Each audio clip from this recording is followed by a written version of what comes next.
रात के लगभग 11 बजे थे। पूरा मोहल्ला शादी की रोशनी से जगमगा रहा था। ढोल की आवाज, रिश्तेदारों की हंसी और घर के बाहर खड़ी वो पुरानी सफेद कार, जिसे देखकर कोई भी नहीं कह सकता था कि इस शादी के पीछे एक बाप ने अपनी पूरी जिंदगी दांव पर लगा दी है।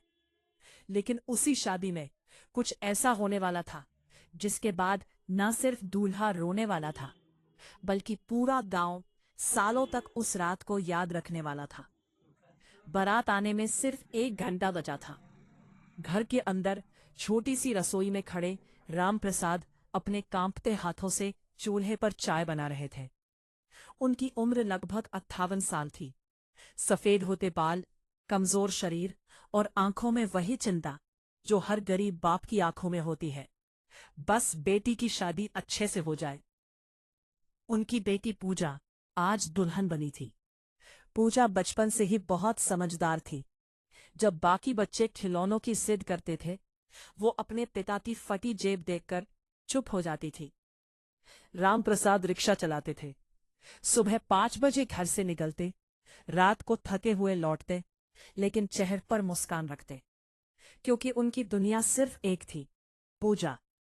जब पूजा छोटी थी, उसकी मां की बीमारी से मौत हो गई थी। उस दिन के बाद रामप्रसाद ने दूसरी शादी नहीं की। उन्होंने खुद खाना बनाना सीखा, बेटी के बाल बनाना सीखा, यहाँ तक कि स्कूल के पेरेंट्स मीटिंग में माँ और बाप दोनों बनकर गए। मोहल्ले वाले अक्सर कहते थे, रामप्रसाद, दूसरी शादी कर लो, जिंदगी आसान हो जाएगी।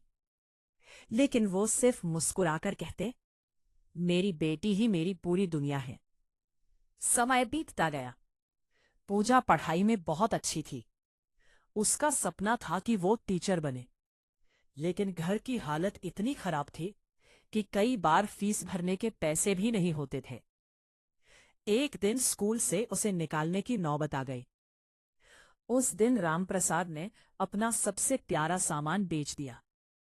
अपनी पत्नी की आखिरी निशानी, वो छोटी सी सोने की चेन। जब पूजा को ये बात पता चली, वो पूरी रात रोती रही।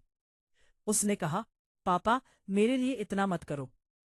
रामप्रसाद ने उसके सिर पर हाथ रखा और कहा, बेटियां बोझ नहीं होती, किस्मत होती है। साल गुजरते गए। अब पूजा बड़ी हो चुकी थी। उसकी शादी तय हो गई थी। लड़का शहर में नौकरी करता था। नाम था आदित्य।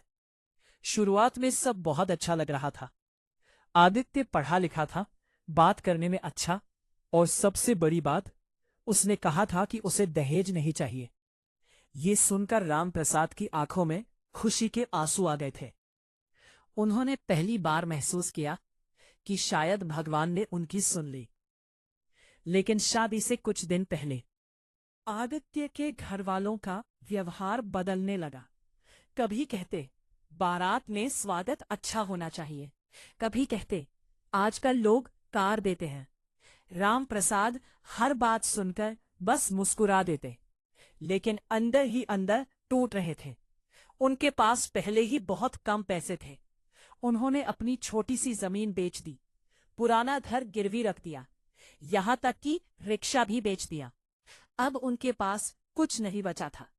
फिर भी वो खुश थे, क्योंकि उन्हें लगता था बस बेटी खुश रहनी चाहिए। शादी वाला दिन आ गया। पूरा घर मेहमानों से भरा हुआ था। पूजा दुल्हन के जोड़े में बेहद खूबसूरत लग रही थी, लेकिन उसकी नजर बार बार अपने पिता को ढूंढ रही थी। वो देख रही थी कि कैसे उसके पापा हर मेहमान के सामने हाथ जोड़ रहे हैं, कैसे वो अपनी थकान छुपाकर मुस्कुरा रहे हैं। रामप्रसाद एक कोने में जाकर चुपचाप रोने लगे। उन्होंने पहली बार खुद को हारता हुआ महसूस किया।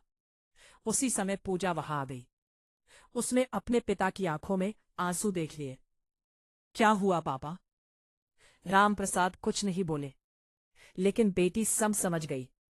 जब उसे पूरी बात पता चली, तो कुछ सेकंड के लिए पूरा कमरा शांत हो गया। फिर पूजा ने धीरे से अपने आंसू पोंछे और कहा, अगर मेरी शादी आपके सम्मान की कीमत पर हो रही है। नहीं चाहिए। रामप्रसाद घबरा गए। बेटा ऐसा मत बोल। लेकिन पूजा अब बदल चुकी थी। वो सीधे मंडप में गई। पूरा हॉल लोगों से भरा था। सभी रिश्तेदार, बाराती, गांव वाले, सबकी नजरें उस पर टिक गईं। पूजा ने दूल्हे आदित्य की तरफ देखा और कहा, एक सवाल पूछ सकती हूँ? आदित्य चुप रहा। पूजा बोली, अगर आज मेरे पापा कार दे देते तो क्या गारंटी है कि कल तुम लोग घर नहीं मांगोगे? पूरा माहौल शांत हो गया। किसी की हिम्मत नहीं हुई कुछ बोलने की। पूजा की आंखों में आंसू थे, लेकिन आवाज मजबूत थी। जिस पिता ने अपनी पूरी जिंदगी मेरे लिए कुर्बान कर दी, आज मैं उन्हें किसी के सामने झुकते हुए नहीं देख सकती। दूल्हे का पिता गुस्से में बोला, ये शादी नहीं होगी। पूजा ने तुरंत जवाब दिया, तो मत कीजिए।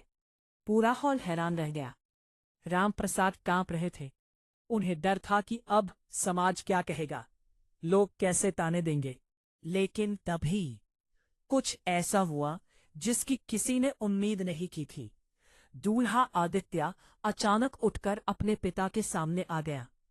उसकी आंखों में गुस्सा था। उसने कहा, बस बहुत हो गया। सभी लोग उसे देखने लगे। आदित्य ने अपने पिता से कहा, आज तक मैं आपकी हर बात मानता आया, लेकिन आज नहीं। फिर वो राम प्रसाद के पास गया और उनके पैरों में बैठ गया।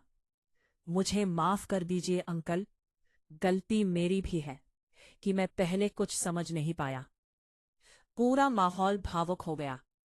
आदित्य ने सबके सामने कहा, जिस बेटी ने अपने पिता के सम्मान के लिए पूरी बारात के सामने आवाज उठाई हो, उससे शादी करना मेरे लिए गर्व की बात है। दूल्हे के पिता शर्म से सिर झुकाकर खड़े थे। कुछ रिश्तेदार धीरे धीरे वहां से जाने लगे।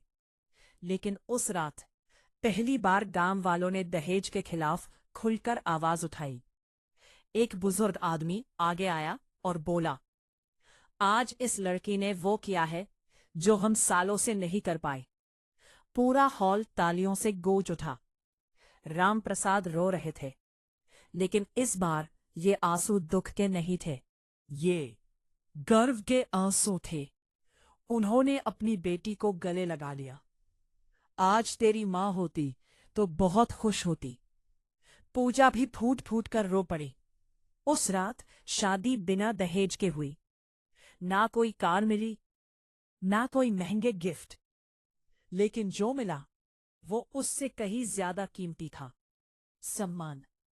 कुछ महीनों बाद पूजा ने अपनी पढ़ाई पूरी की और टीचर बन गई।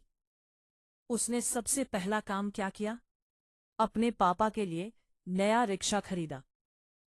लेकिन राम प्रसाद मुस्कुराए और बोले, अब मुझे रिक्शा नहीं चलाना। पूजा ने पूछा, क्यों? राम प्रसाद ने हंसते हुए कहा, क्योंकि मेरी बेटी अब मेरी ताकत बन गई है। समय बीतता गया। आज भी उस गांव में जब किसी की बेटी की शादी होती है तो लोग एक बात जरूर कहते हैं, बेटियां